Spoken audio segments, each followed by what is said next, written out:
talking on hormones and the myths of hormone therapy today because there's been a lot of myths and misunderstandings about hormone therapy.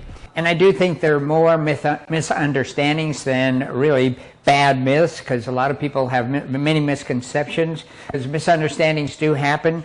After all this been said, 5 minutes of communication can save a year's worth of turmoil and misunderstanding. But I have a little bit different way to spin that, and that is 5 minutes of communication can save your life and years worth of pain and suffering.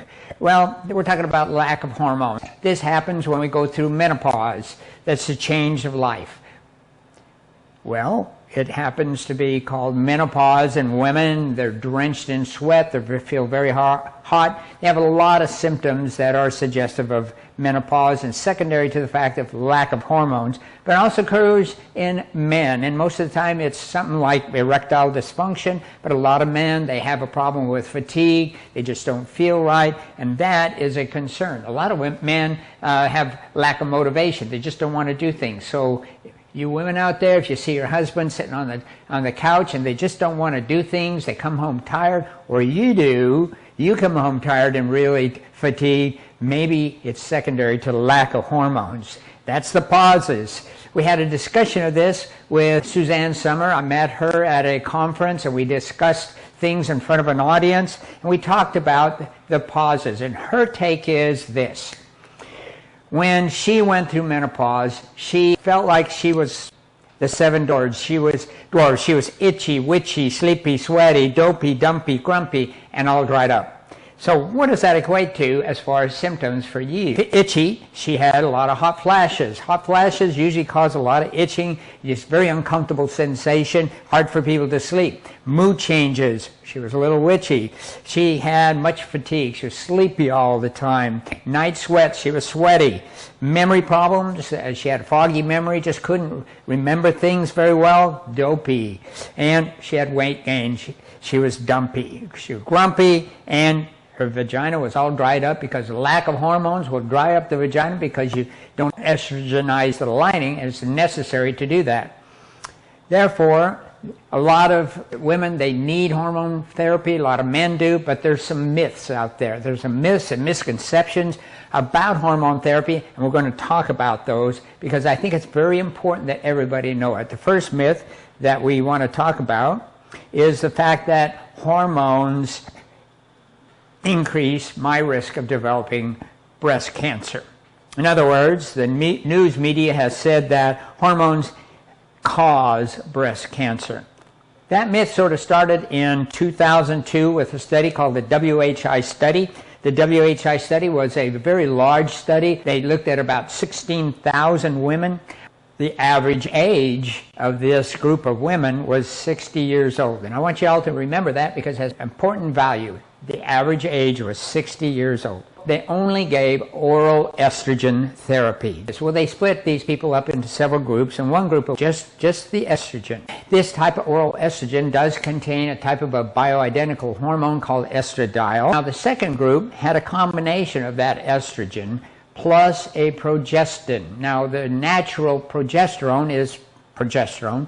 Progestin is a synthetic hormone that's made by a drug company. So that group received the estrogen and the progestin. Then they had a group that was the controls, and they received no hormones, and they were supposed to go for 7 years, but they only went for 5 years. And the reason why is because they found an increase in breast cancer. But not in this group. In the estrogen alone group, there was no increased risk of breast cancer. There was a decreased risk of breast cancer, 5 less breast cancer. But they said that was not statistically significant. So they said there was no difference. You could take the estrogen alone or not take anything. It was the same. There was no difference. Well, at least it was an increase like in the other group. In the other group that had the combination of the estrogen and progestin, there was 8 more breast cancers. Now, this is per 10,000 women years. In other words, 10,000 women gone through the years in a calculation that they did. So they said this was significant. This was statistically significant. So they had to stop the study. Instead of going 7 years, they went 5 years, and, well, we know what happened afterwards. The estrogen plus the synthetic estrogen created a big old hassle with the news. There was a 20% increase, according to them, that 8 more cases per 10,000 women was considered 20% increase. And the news grabbed that and just, it was flash news. It was all over the place. Everybody was afraid of going on hormones after that. And this was a big problem, because what happened afterwards? Now, the news talk about the estrogen alone group that had no increase. No, they were quiet on that. It was like they had a shoe in their mouth. They didn't say anything about it. But the reality is, if we think about it, if you just take the estrogen, especially like a bioidentical, like estradiol type of estrogen, there's no increased risk of breast cancer. This is good. They're therefore safe. So you could say, as a summary, the increase that they saw in the breast cancer was not due to estrogen. The estrogen is okay. It was not the estrogen. It was due to the synthetic hormone, medroxyprogesterone, and that is the synthetic. That is not a natural hormone. It's not a bioidentical hormone. It's a hormone produced by a drug company and has been used for years. It was thought to be very safe. We don't use it anymore because of this. We do use the natural estrogen because we think that's very beneficial. And we'll talk a little bit more about that. But you know, when this came out that there was no problem with using the estrogen, it's like the cat got your tongue. You know, the news didn't say a thing. The only thing people heard of, hormones cause breast cancer, but that's not true. And it scared a lot of women. A lot of women got off their hormones. And the problem with that is now they have their symptoms back. They started getting a lot of hot flashes, emotional changes, insomnia, etc., etc. And this was a problem. And the other thing that happened, since they stopped hormones, it was 2 years later, we started to see that the effects of the estrogen kind of went away. And when they go away, something happens in a woman's body particularly. It does happen in some men too, but in a woman's body particularly, they start to develop loss of bone structure. Loss of bone structure is called osteoporosis. So in 2 years, we started seeing a whole lot of women having problems with osteoporosis. But here's the thing. We had women in that group that was only taking the estrogen alone. And therefore, if they're just taking the estrogen, then they told the women, well, you don't have an increased risk of breast cancer. If you want to continue taking the hormones, you can. And guess what? Most of them did. So they did a follow-up study of those women who had been on the estrogen alone. You know, no increased risk of breast cancer. They followed them forward. They followed them for about 10 years. And a certain number of those women did develop breast cancer. But this result was not out in the news. The news was Zippo. They didn't say anything about this study.